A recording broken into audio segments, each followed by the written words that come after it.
您有没有想过，就是那些，我们觉得特别成功的人士，他们管理自己钱的方式，到底和我们普通人有什么不一样的地方？今天咱们就来深入聊聊这个话题。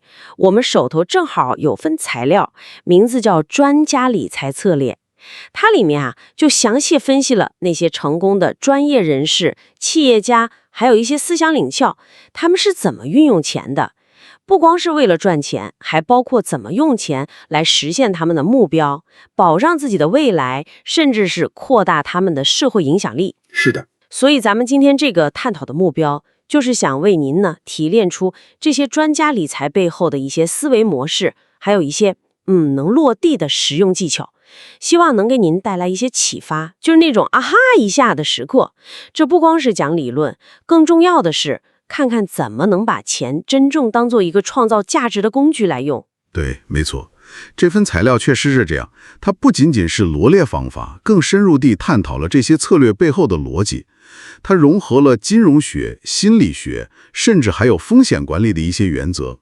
一个特别核心的发现就是，这些专家他们对待钱绝对不是随便变的，而是带着非常清晰的战略意图。战略意图这个词儿用得好。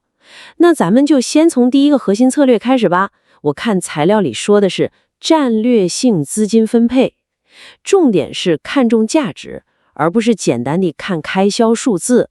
这听起来是不是有点像金融里面常说的那个资本配置？是的，思路非常接近。核心就是要把有限的资源，也就是钱，用到最能产生长期价值的地方去。这就需要一个视角上的转变。材料里强调专家们倾向于把支出分成两大类，一类是投资于未来的，另一类是维持现状的。投资于未来，维持现状。对，比如说他们会优先考虑那些能提升自我能力、带来长远回报的开销，像是去学习新技能，或者注重身体健康，再或者就是投入到自己的事业里面去。有例子吗？比如沃伦·巴菲特，他几十年如一日地专注于投资那些基本面非常好，但价值暂时被市场低估的公司，这就是典型的着眼于长期价值。那对我们普通人来说，这意味着什么呢？怎么去实践这种重价值的理念？这个其实也有具体的方法，材料里就提到了几种实用的预算框架，帮助我们确保资金能流向那些高影响力的领域。比如，可能您听说过50-30-20法则。这个我知道一点，是不是说50%用于生活必须开销？对，50%是必须，比如房租、食物、交通这些，然后30%是想要的，就是提升生活品质的，比如娱乐、旅游。那剩下的20% 呢？剩下的20%就是强制用于储蓄和投资的。这个比例可以根据个人情况调整，但核心是保证有固定比例的钱用于未来。明白了。还有一个听起来有点复杂的零基预算法。那个听着专业，其实原理很简单，就是说在每个月或者每个周期开始的时候，你的所有收入都要事先规划好明确的去向，每一块钱都要有它的工作岗位，不管是还贷、储蓄、投资还是消费，都要列清楚。等于说没有剩余这个概念，每一分钱都要提前安排好。就是这个意思，这样能最大限度地避免稀里糊涂的就把钱花掉了。关键是让支出变得有规划、有目的性。这确实是把钱当工具来用了，让每一分钱都为长期目标服务。这就很自然地引出了咱们要聊的第二个重点，投资是财富增长的基石。对，这一点几乎是所有专家的共识，他们都深刻理解财富增长在很大程度上是依赖复利的力量。说让钱随着时间的推移，能够自己产生更多的钱，钱生钱。复利，爱因斯坦说是世界第8大奇迹那个。有这个说法。所以投资在他们的整个财务规划里绝对是占据核心位置的。那专家们投资有什么特别的原则吗？有一个非常关键的原则，就是多元化。这和现代投资组合理论的理念是完全一致的。简单说，就是咱们常听到的，不要把所有鸡蛋放在同一个篮子里。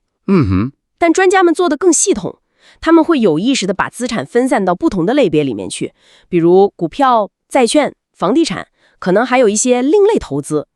这样做的目的就是在风险和潜在回报之间找到一个平衡点，不追求最高的收益，但求更稳健的长期增长。例子呢？有没有具体的做法？比如说像 Elon Musk，他会把他个人财富的很大一部分再次投入到他自己的公司，比如特斯拉、SpaceX， 这是一种高风险高回报的集中投资，赌的是创新带来的巨大价值。这个一般人学不来啊。对，这个比较特殊。但同时也有很多专家，他们会采纳像约翰伯格，就是先锋集团创始人的建议，他们会选择投资那些成本非常低，能够追踪整个市场大盘表现的指数基金或者 ETF。 就是在交易所能像买卖股票一样买卖的基金，对吧？正是，因为大量的研究显示，从长期来看，试图通过频繁买卖来战胜市场是非常困难的，反而是这种低成本、广泛分散的被动投资方式，往往能获得更稳定甚至更好的长期回报。所以，要么像马斯克那样深度参与并承担高风险，要么就像伯格尔建议的那样，稳健地分享市场平均收益。可以这么理解。当然，具体怎么组合，要看个人的风险承受能力和目标。不过，除了这种金融资产的投资，这份材料还特别强调了另一种非常重要的投资。哦，是什么？是对自身的投资。投资自己。对。专家们非常舍得在教育、职业技能提升和人脉建设上花钱花时间，因为他们清楚地知道，提升自己的人力资本是未来获得更高收入、创造更多价值的关键所在。这个有数据支持吗？有的。有研究显示，那些坚持持续学习、不断提升自己专业技能的人，他们的整个职业生涯的总收入，往往能比不这么做的人高出，比如说15%到20%，甚至更多。哇，这个比例不低呀。是的，所以从这个角度看，提升自己绝对是最重要、回报率可能最高的投资之一。这和买股票、买房子同样重要，甚至更重要。这一点确实很有启发性。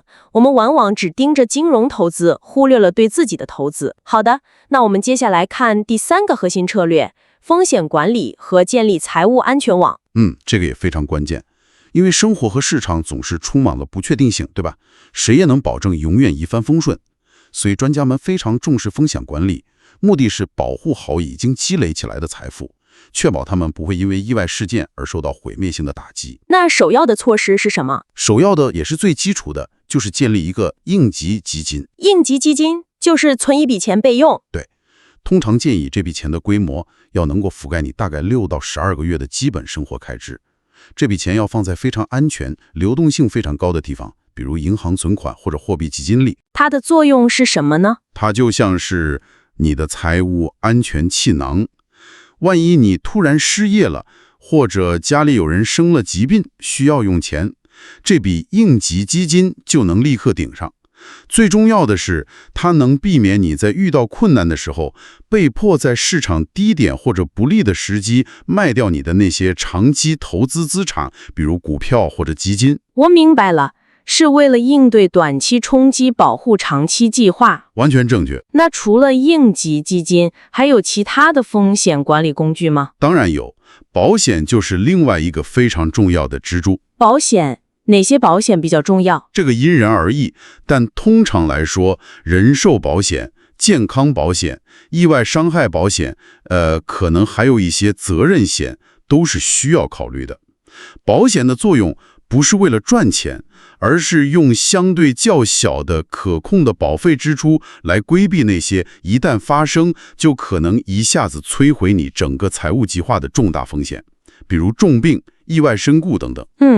是以小博大，转移风险。对，材料里还提到一点，就是专家们通常会避免过度使用杠杆，也就是借钱投资。还有就是会远离那些风险极高但有赌博性质的投机性投资。他们会更注重保持一定的资金流动性，让自己能更从容地应对市场的波动和生活中的不确定性。总结一下风险管理这块，就是要有应基金做缓冲，用保险转移大风险，同时投资行为要稳健，避免过度冒险。是的，核心就是为了守住成果，确保长期的财务目标不会因为短期的意外而中断。好的，理解了。那我们来看第4个策略，这个听起来更偏向于心理层面，延迟满足与着眼长远。没错，这更多的是一种思维模式和自律能力。材料观察到，成功的专家普遍都展现出很强的延迟满足的能力，也就是他们能够为了长远的目标克制住自己眼前的及时的享乐冲动。这让我想起那个很有名的 Stanford 的棉花糖实验。对，那个实验很有代表性，能忍住不马上吃掉眼前那颗棉花糖，愿意等待未来得到2颗糖的孩子，后来的研究发现，他们在学业、事业等很多方面平均表现确实更好。那在理财上，这种延迟满足具体体现在哪些方面呢？最直接的体现就是，他们会优先选择储蓄和投资，而不是一有了钱就立刻想着怎么去消费、去享受。比如杰夫·贝索斯，在他创立亚马逊的早期很多年里，公司虽然有利润，但他选择把几乎所有的利润都重新投入到公司的扩张和发展中去。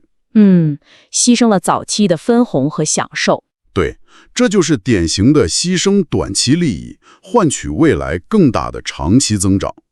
这需要极大的远见和定力。那对我们个人来说呢？我们可能没有公司利润可以再投资。对个人来说，一个非常关键的点，就是要努力抵制所谓的生活方式膨胀。生活方式膨胀，这是什么意思？就是指那种，当你的收入增加了，你的开销也立马跟着水涨船高，甚至涨得更快的现象。好像很多人都会这样，涨工资了就想换个大点的房子，买辆好点的车。是的，这很常见，也是人之常情。但是研究发现，那些能够有效控制住这种生活方式膨胀诱惑的人，他们的财富积累速度会远远快于那些收入涨多少就花掉多少的人。因为他们把增加的收入大部分用于储蓄和投资了。正是如此，他们保持相对稳定的生活开销，把增量收入变成了未来的财富。这个说起来容易，做起来真的挺难的。面对各种消费诱惑，怎么能更好的坚持延迟满足呢？材料里有没有提到一些心理上的小技巧？确实提到了一些，比如说借鉴了诺贝尔经济学奖组得主理查德·塞勒 （Richard Taylor） 研究的心理账户 （mental accounting） 这个概念。心理账户这是什么？就是说，你可以在自己的心里给不同的钱贴上标签，明确他们的用途。比如，你可以设立一个养老金账户，一个子女教育基金账户，一个买房首付账户等等。在脑子里给钱分类。对，虽然实际上钱可能都放在同一个银行账户或者投资组合里，但在心理上，你把它们明确地划分给了不同的长期目标。做这个有什么好处呢？好处就是，当你面对一个短期的消费诱惑时，比如想买一个最新款的电子产品，你可能会想，这个钱如果花了，就得动用我的养老金账户或者教育基金了。因为这些账户和你重要的长期目标绑定在了一起，动用它们会让你产生心理上的障碍和不适感。我明白了，等于是在心理上给这些专用盘项上了一把锁。没错，就是这个意思。通过这种方式，能帮助你更有效地抵抗短期的诱惑，从而更好地坚持你的长期储蓄和投资计划。哇，这个心理账户的点子真的挺巧妙，也很实用，把抽象的长期目标具象化了。是的，这是一种行为经济学上的小窍门，能帮助我们克服人性中偏好及时满足的弱点。好了，我们谈论了4个核心策略：战略性资金分配、投资式基石、风险管理，还有延迟满足，感觉收获很多。总结一下的话，这份材料的核心观点就是，专家们运用金钱是充满了意图性、纪律性和长远眼光的。他们通过我们刚才聊到的战略性的喷败资金，进行多元化投资，严格的管理风险，寻求专业的指导。虽然我们没细聊这点，但也很重要，甚至包括战略性的慈善，践行延迟满足，并且会持续的评估和调整自己的策略。这一切的目的都是为了最大化金钱的效用，让钱为他们的人生目标服务。所以听下来，这些原则其实并不神秘，也并非高不可攀，关键在于要像专家那样真正认识到资源，尤其是金钱是稀缺的。正如经济学家托马斯·索韦尔说的，经济学的第一课就是稀缺性。认识到这一点，我们才会去思考如何更明智地管理和运用它。您完全可以从今天开始借鉴这些策略，比如多从长期价值的角度去考虑你的支出，去了解和参与投资，重视风险控制，培养延迟满足的习惯，着眼于长远的未来，并且记住，计划不是一成不变的，要根据实际情况灵活调整。对，最重要的也许是开始行动，哪怕只是一个小小的改变。那么，在听完我们今天的讨论之后，您觉得您可以立刻开始做出的一个具体的改变是什么？哪怕只是一小步，让自己向着更好地控制自己的财务，以及一个您所期望的更有影响力的人生迈出这一步。这是一个非常好的问题，留给每一位听众思考。感谢您的收听，如果您喜欢本期内容，请订阅、点赞并分享给您的朋友。